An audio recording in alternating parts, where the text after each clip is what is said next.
for everyone to hear a little bit about you and your background before we talk into how pizza can be actually considered technology and innovation. So there's a lot of fun to talk about, but please share your background. I think I might go with Marcus's description of pizza hero. So that's I have about 12 years of digital marketing experience. I had an internship at Quicken Loans that turned into 6 years at Starcom, the media agency, all in digital. And then I have been at Domino's for about 6 years, and just in various roles. It's just been a fantastic place to be.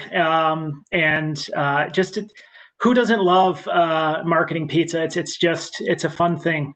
So I've really enjoyed it for sure. That's great. That's great. And for those that don't know who I am, I'm the founder and CEO of Mobilefuse. We have hundreds of clients ranging across many different verticals. We work with agencies and brands for specifically when it comes to advertising inside of apps. And this has obviously been a crazy year with so many shifting their spend that way because of what's been going on. And we'll touch on that. So, Mark, before we talk about what's been happening with Domino's lately, right? Let's go back. I mean, if you actually even look at, say, the stock price, the stock was really low years ago, and it's taken off. But where was Domino's as a company, 3 to 5 years ago, and what was it dealing with then? Yeah, I would even take it back a little farther. About 10 years ago is sort of when the pizza turnaround happened, a little bit more than that. And that was when, we came out as a brand and said, listen, we think that our pizza needs to be improved. And the commercials were very direct, basically, showing focus groups of people not liking Domino's pizza and recognizing that we needed to fix it. Really established the product in terms of we were going to rebuild the product, the base product that was most important to folks, the food. And I think that platform of innovation was so important for everything that was built on top of it, right? All of the technology we've built since then to make it easy for people to order that food, and all of the amazing places we've gone has really been stood up on that product innovation. But the journey as I've been involved with it, has included new ordering channels, people being able to order using emojis from text, from Twitter. It's involved self-driving delivery. It's involved hotspots so that you could get pizza delivered to you from whether you were on a beach or in a park or at your home. And so, really the innovation that's been built on top of just that one thing, that product foundation, has been really something that it's been great to be a part of. And I think when I look at it, so much of it has been about solving a problem, like being transparent about what the problem is and focusing on solving a problem for customers. And that's the tone that was set with that pizza turnaround campaign. And that's been applied to so many different areas of the business, even our pizza tracker, right, where you can just see the different stages your pizza. And we were very early with that type of technology. And I think that is the really perfect example of what we're aiming for with technology, is to say, what is a problem in this process that we can solve, and then focus the technology on solving that problem. Right. So it comes down to the product first, and then how do you distribute it and make it easier for customers to order and be a part of that, right? And so you mentioned a lot of different interesting ways that, I mean, there's more ways to order Domino's than any other company that I'm aware of.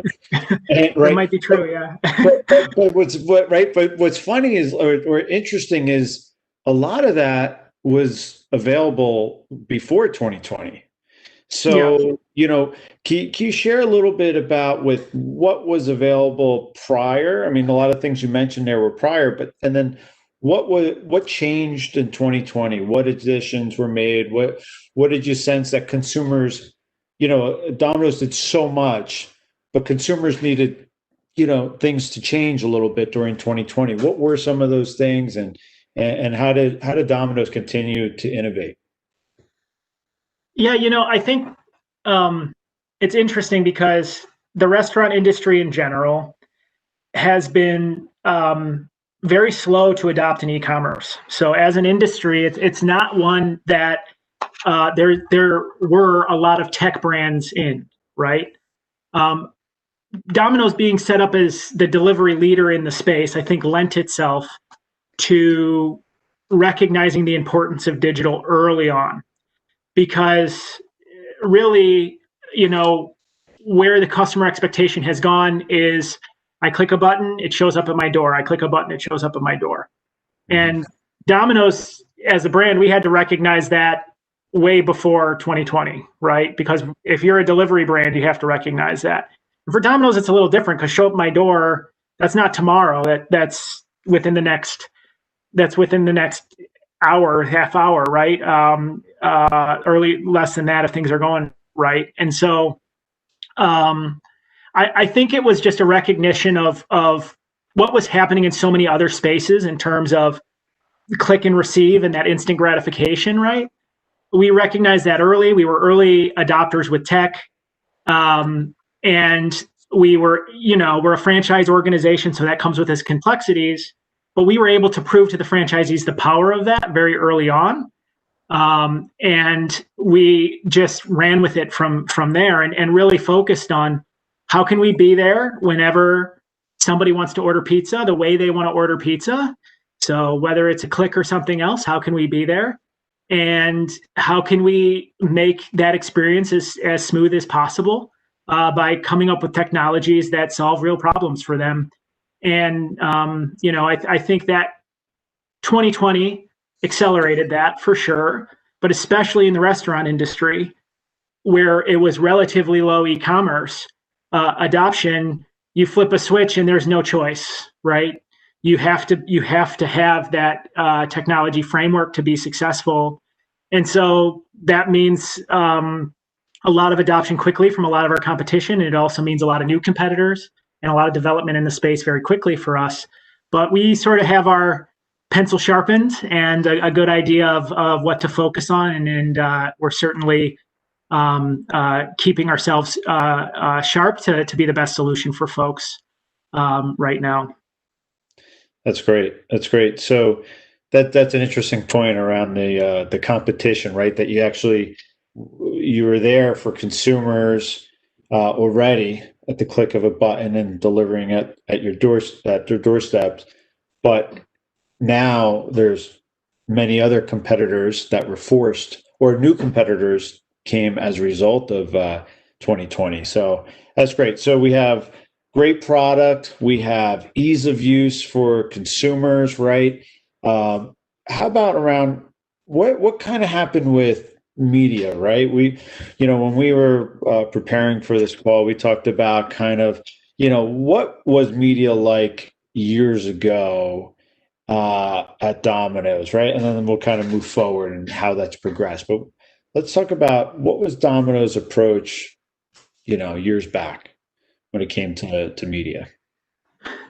Yeah, I think, just around that same theme of being transparent about problems and always trying to innovate, years back, sort of the progress happening in the background at Domino's, very DR focused, direct response, but not very incrementality focused. So really looking at the orders driven by ads, but sort of a question looming in everybody's minds. Well, what if they would have ordered anyway? Are we still counting that?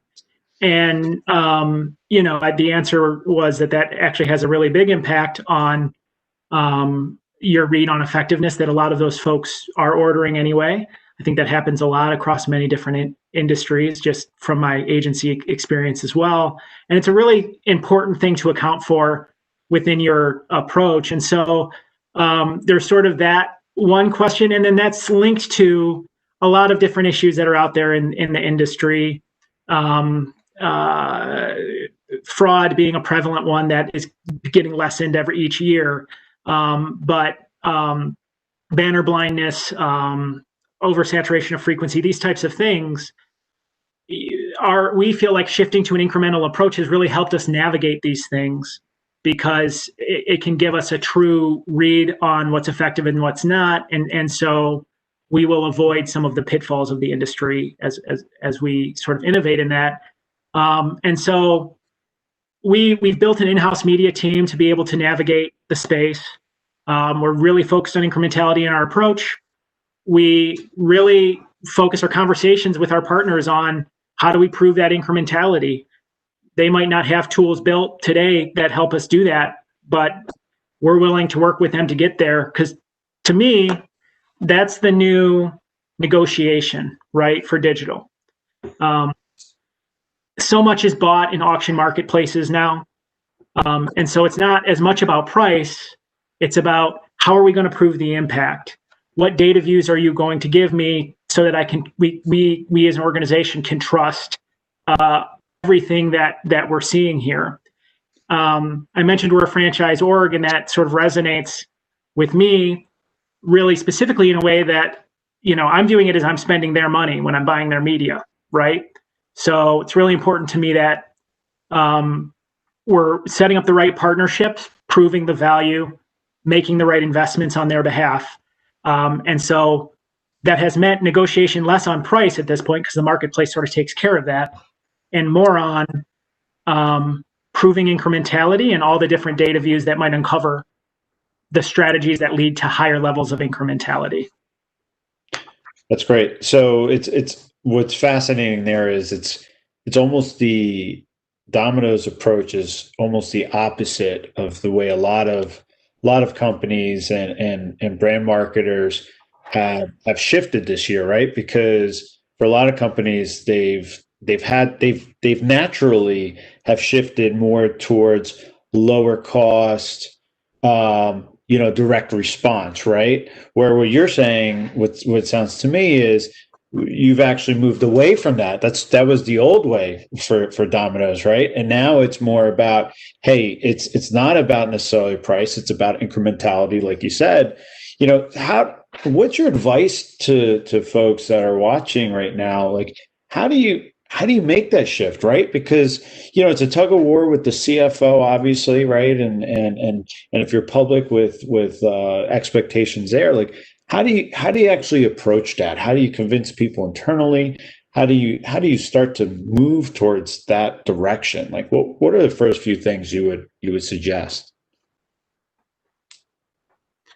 I sort of put it in context to the statement I made earlier about technology growing at Domino's and how we had to convince a franchise organization to do that by getting key wins and showing them the power of that technology. The same is true of any executive team when you're trying to shift to a digital approach or a measurement approach. And so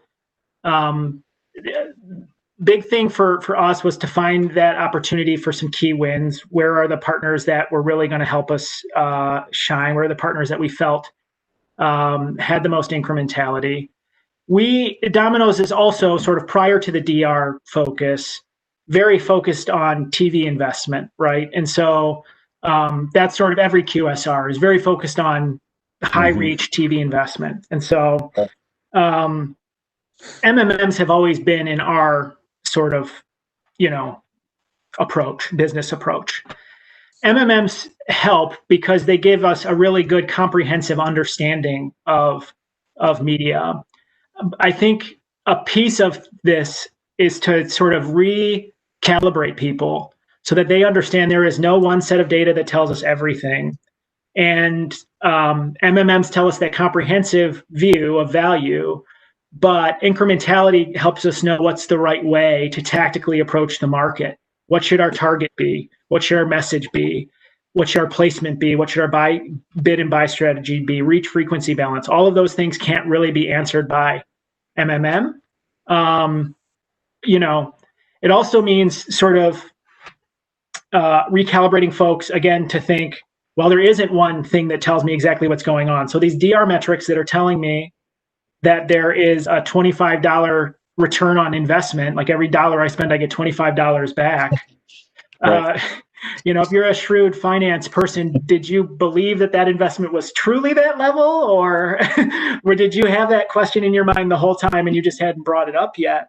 And we were lucky to have really good partners on our side that sort of got it right away, that we were setting a higher standard for our media than anybody else in the industry would be, and that we cared just as much as they did about the financials, and we were gonna find the ways that drove the most sales for the business at the end of the day.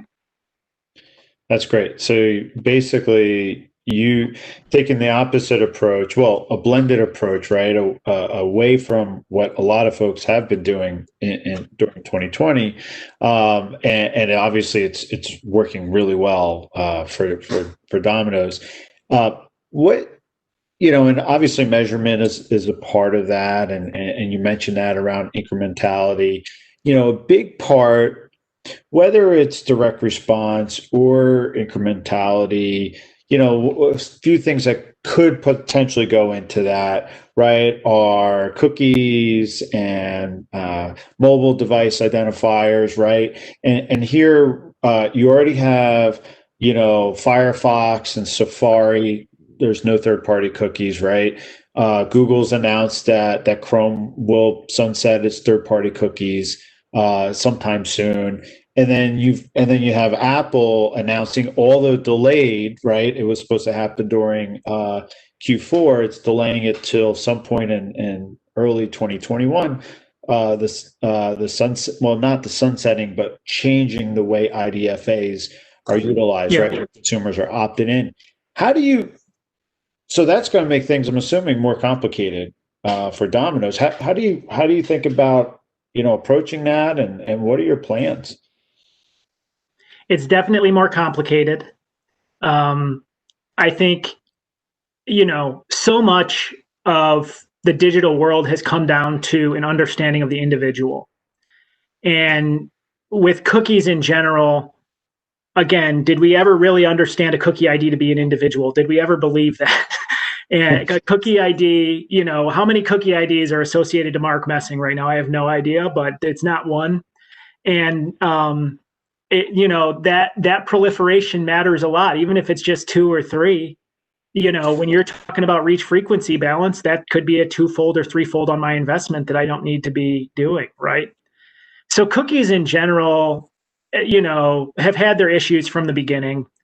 And we have been focused on partners that have a really firm understanding of the individual as a piece of our journey in incrementality. I think you can do incrementality a lot of different ways, but the way we approach it is at an individual level. And so we focus on partners that have a really good understanding of the individual. Mm-hmm. And that might mean partners that have authenticated logged in user bases. It might mean partners that have really good deterministic models. And I think increasingly it's going to mean partners that have really good probabilistic models instead of deterministic models because of the implications of iOS 14. And when I talk about deterministic and probabilistic, that's just the models they use to string together all of those cookie IDs and device IDs that are under Mark Messing's name to try and figure out that it is all under Mark Messing, right? And so again, that's where a lot of the conversations, because we're not spending our time talking about price anymore, right? A lot of conversations might turn to what's your probabilistic model? What's your approach? What are some specifics? And there's sort of a little bit of a dance that happens there because people don't want to uncover all of those details. Companies don't always want to uncover all of those details. So then it might be, so what are data views you can show me to help me understand what is going on here, right? And so that's, I think we're well set up because our focus on incrementality has led us to stronger forms of individual level IDs where possible. We've been having these types of conversations for a while, but I think those are the conversations you need to be having with your partners as you figure out how to handle your media approach with iOS 14. That makes a lot of sense. I think you're going to find a lot of folks are going to be surprised when these changes do happen, assuming they do move forward, because for a lot of folks, they're still doing what you mentioned Domino's used to be doing, right? Buying, let's say, whether it's programmatically or at scale, trying to buy on, inexpensively and just measuring for direct response, where, that I think is going to hit a lot of people very quickly if they're not prepared, to your point, in 2021. Because if you can't measure, now all of a sudden, well, if you're spending, what does that make sense? So awesome. Let's talk about the fun part. The fun part, right? We talked about targeting and measurement, and that's obviously, it's probably even more important. But one thing I think everyone always forgets about, right, Mark, is creative, right? And the actual campaigns, right? To me, I don't know what the data is, but in my gut, it's at least worth somewhere between 50 to 75% of the value of the campaign, right? So, and that's why, like you said, so many people probably continue to do TV, and now you could obviously do video and a lot of other formats and different screens. So take us through a few examples. I mean, when we talked, right, we talked about points for pies, we talked about delivery insurance, and all these other campaigns that you ran. Like, can you give a couple examples of ones that you ran that you're really proud of, that you think were fun and worked well? Oh, definitely. Domino's has been pretty good on the creative front. I've learned a ton there on this front, and I'm proud to have been involved in the campaigns I've been involved in, because we shake things up a little bit. We have like this mentality. We call it the "oh yes we did" mentality. So the idea is, if somebody asks, "Did you just do that?" You just say, "Yeah, oh yeah, we did." So the campaigns I'm proud of. Points for Pies was one. I was the director of our loyalty program at the time, and what the promotion was you could get points, for eating pizza from anywhere. Could be frozen pizza. It could be, your local shop down the corner. It could be Pizza Hut. It could be anywhere. You could get points for that to Domino's, right?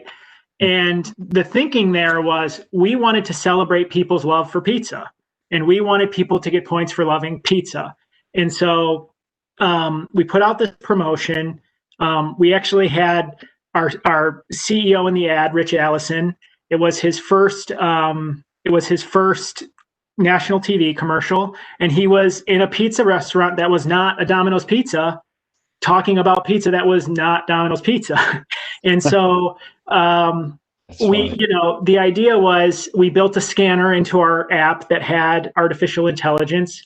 You could use that artificial intelligence to scan pizza. If you scanned pizza, you got points. And so I was really proud of that one. I was also part of delivery insurance. So delivery insurance was sort of this idea that we recognize not every delivery is going to go right. We, despite our best efforts, and we really are sort of manically obsessed with every delivery going right, but they don't always do that. So in that event, we want to make it easier for you to make it right than it currently is. And so we established delivery insurance program. And so that was one. So those are the two more recent ones that I've been sort of primarily involved in. And I think you're right that creative has such a big impact on media's value. And it's so interesting too, the difference between what can work depending the channel you're on, and I think you really have to recognize, when you go digitally with some of this stuff, the amount of attention that a digital ad gets. And again, you just have to be honest with yourself about this stuff, because that's the situation, right? If an ad is getting 1 to 3 seconds of attention, like, how are you going to have an impact? And it's possible to have an impact in that amount of time. And an interesting example of that is, when we launched our new specialty pizzas. So a big piece of our response to strategically our response to the quarantining was to launch cheeseburger pizzas and chicken taco pizzas. And a quick plug, if you haven't tried them, order them, because they are good. And especially the chicken taco one, thin crust, it's like nachos that are easy to eat. So, like, definitely good. Not as messy, right? Yeah. Right, not as messy, which works well for delivery, which is sort of the point. Like, the idea is we're going to let you eat these things but the delivery is still going to be quality, right? Because when you get a burger or a taco delivered, it ends up not going so well a lot of the time in terms of the food quality. So a piece of what we did, we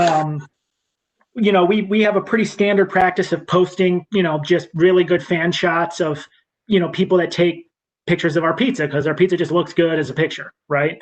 And so we have a standard practice of that. And for specialty pizzas, what we did was we sort of posted a little video that glitched out and turned into a hamburger and then glitched back. We did that same thing with tacos, and then we promoted those as ads. So like, that's very different than what that national TV message is. The national TV message is a 30-second to tell. How do you tell that same story in 3 seconds, right? It's in some ways, it's a more fun creative challenge. As someone who started in paid search, like where you don't have more than 100 characters to say what you're trying to say. Like, I like that challenge of like, okay, but how do we make this come to life in 3 seconds? Because that's what you really need to do in a lot of these spaces. And so it's definitely, those are some of the ones that really stand out in my mind. But there's been so many really big examples at Domino's of those campaigns that sort of stand in people's minds. Paving for pizza, for whatever reason, everybody at every party I was at came up to me and, are you really doing this? Are you really fixing potholes? And, oh yeah, we did, oh yeah.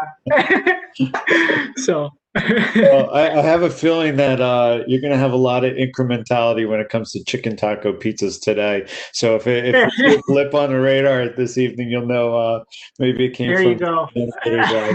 Right? Got to try it. Telling you, got to try it. I will be one of those incremental buyers this evening. So that's great. That's great. I mean, one thing I will say on the creative side that we've seen at Mobilefuse that I know you would love, because this could work for any industry. We've seen, like, whether it's, let's say if it's for makeup, being able to actually change the, different color lipsticks interactively, on your mobile device, which everyone has, right? You could do, change your pizza toppings, right? Interactively on your device. You could change the colors of your wall, right? If you're looking to, redo your maybe your living room because you're spending a lot more time there, or virtually, pick out a new SUV, make, model, and color, and see how it looks on your driveway virtually, right? Like, there's a lot of things that you can do creatively, to your point.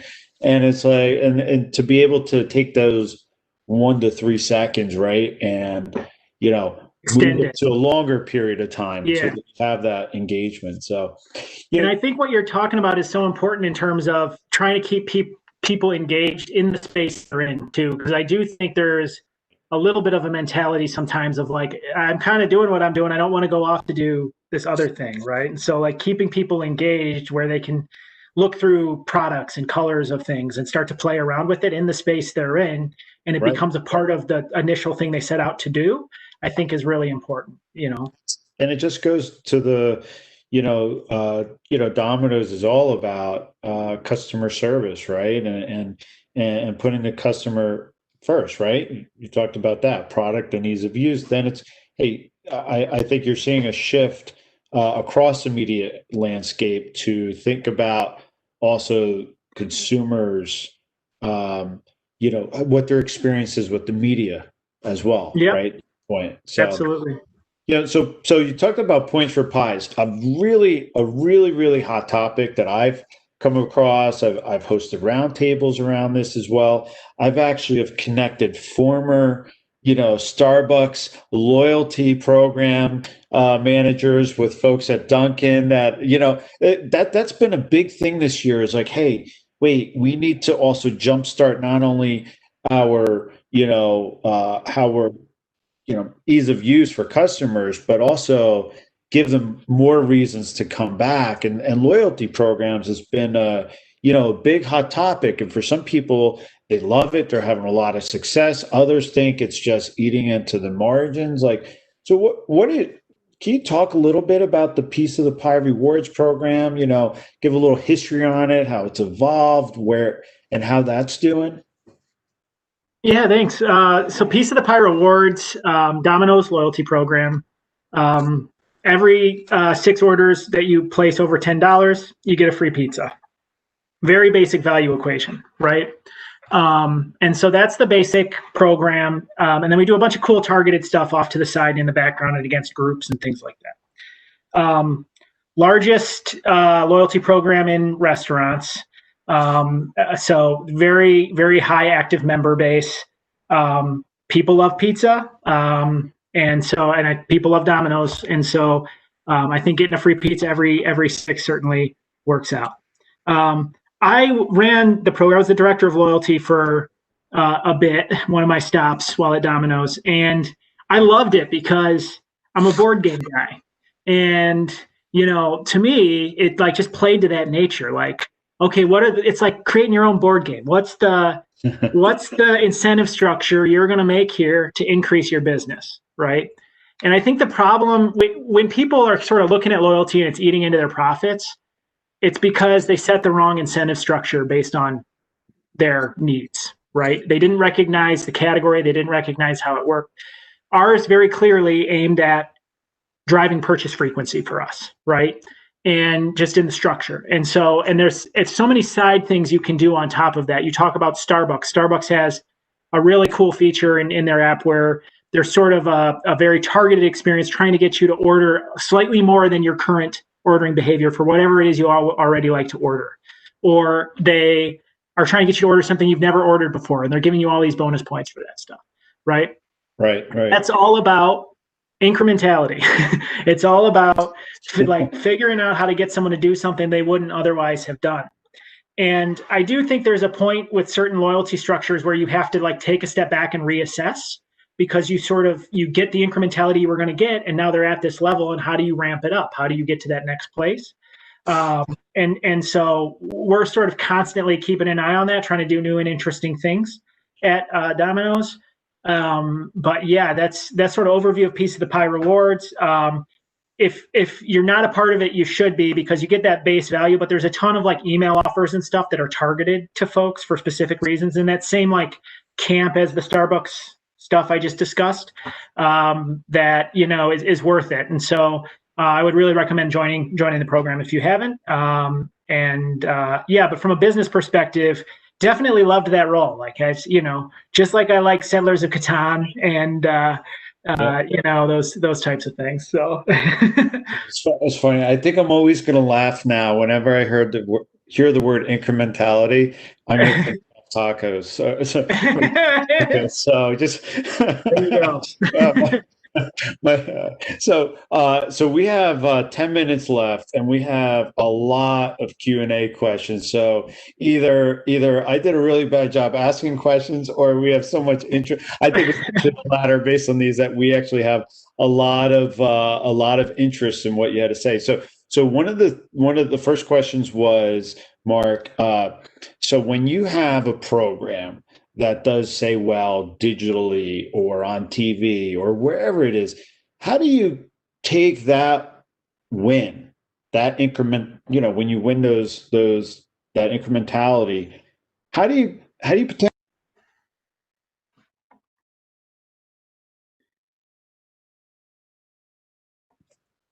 Oh, somehow I got muted for a second. Can you hear me now, Mark?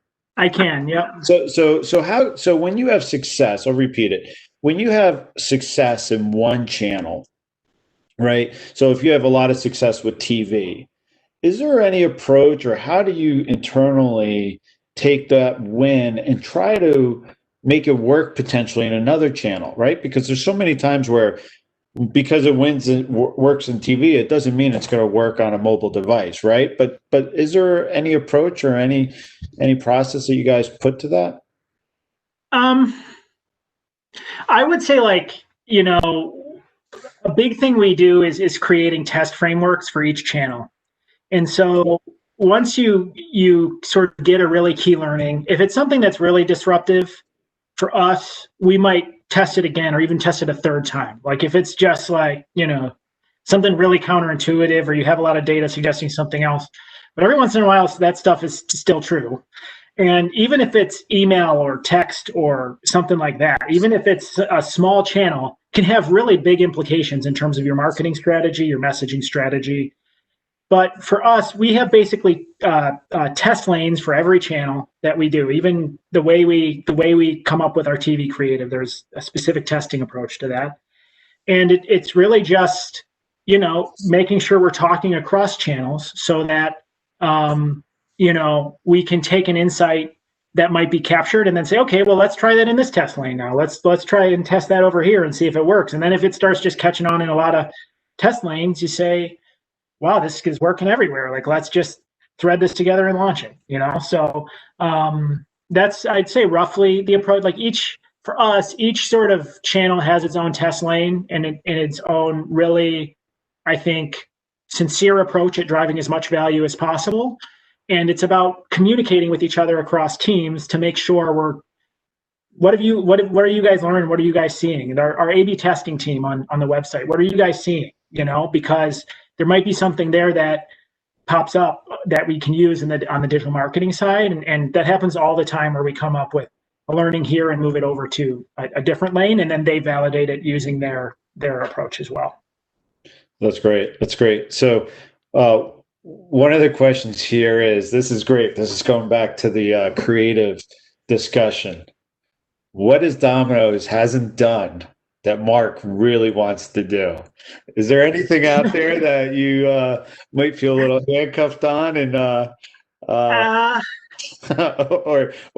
you'll take the fifth?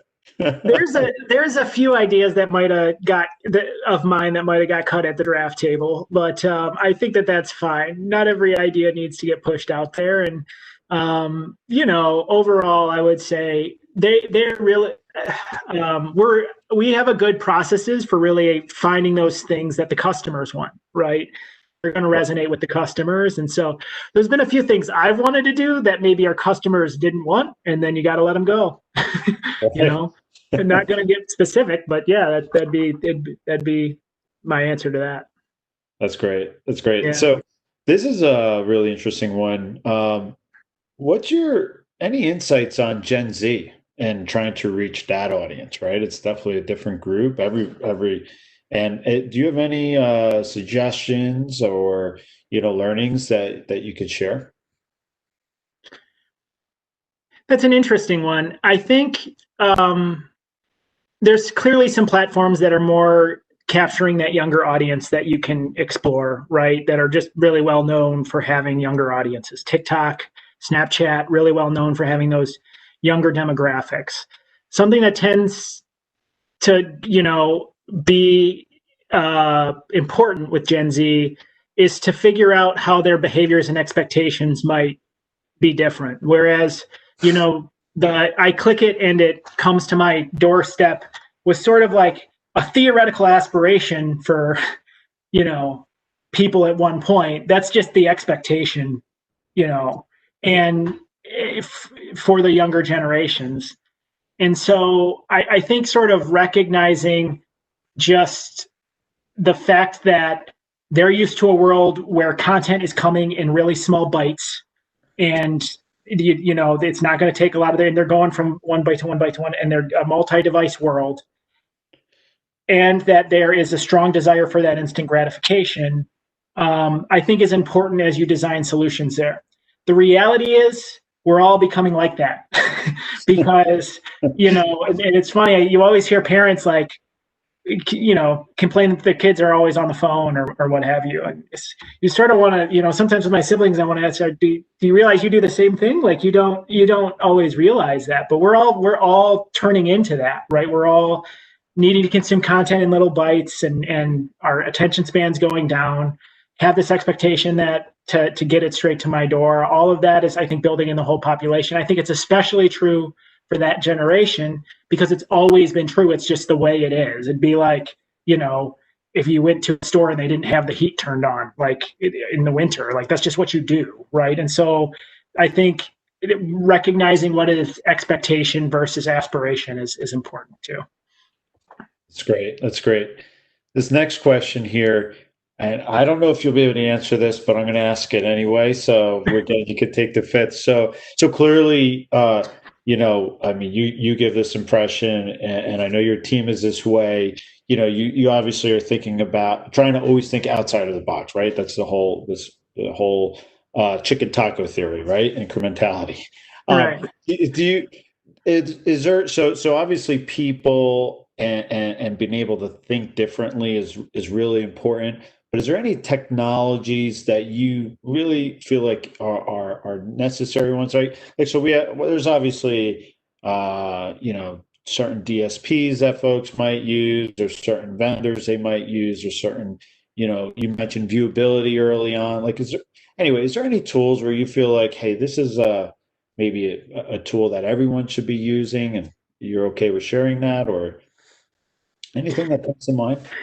Um, it's hard to say here's one tool. I would say if you should be working on centralizing your data and figuring out how to activate that data across channels, even the most sophisticated programs in the world are still figuring out how to get that absolutely right.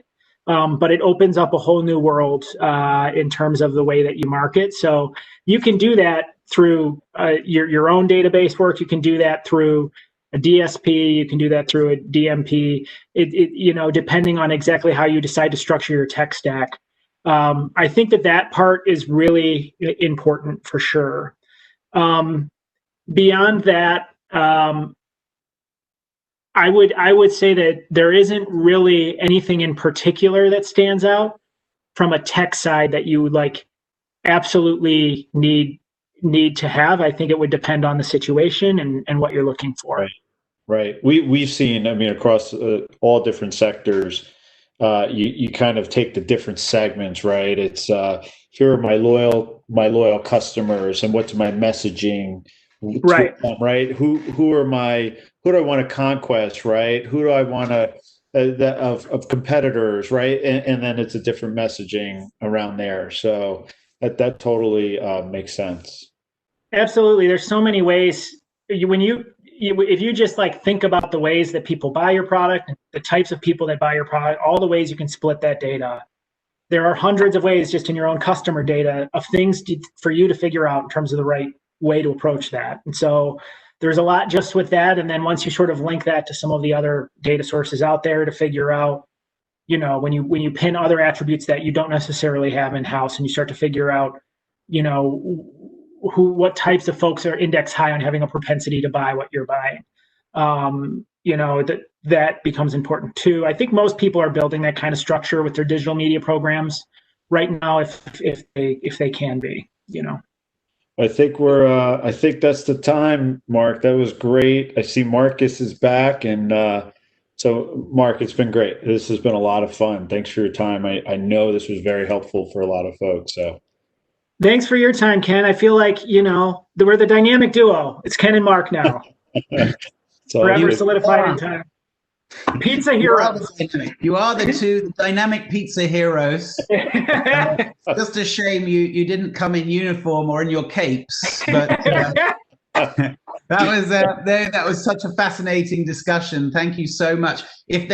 I cannot not say this, because if there's one thing we should all take out of this, Mark, it's incrementality.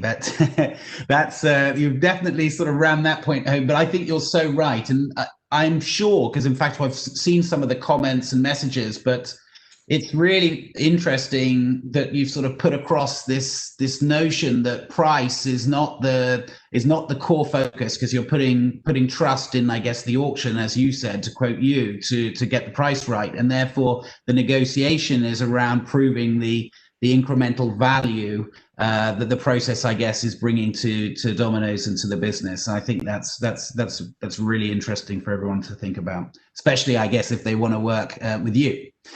So thank you so much. Really.